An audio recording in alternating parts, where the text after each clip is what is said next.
And we're back, and this time I'm going to show you how to remove objects from photos using Adobe Lightroom. It's simple. If we use the healing brush tool, for example, I want to get rid of these two boats.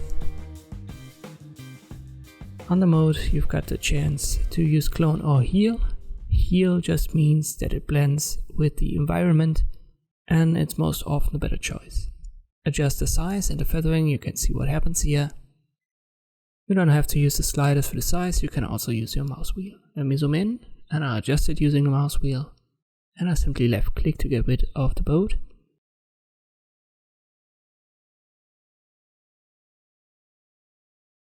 And the circles and the arrow, they indicate where the replacement is sampled from. If you can't see that, press O or right click and cycle through the overlays. Let me zoom out and you can see it.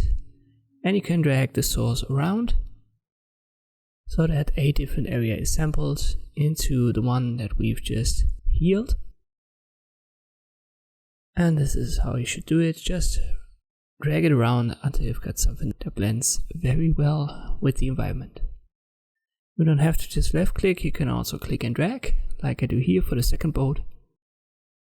And if you get rid of the overlays, press O or right click, cycle through the overlays.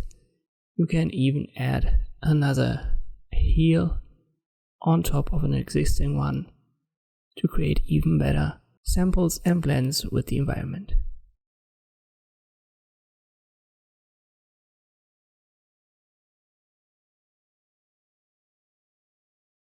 And that's about it. Let me zoom out.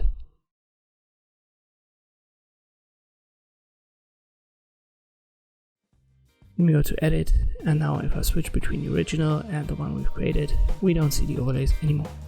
And this is how you can remove objects from photos using Adobe Lightroom. Thank you for watching, and I'll see you next time.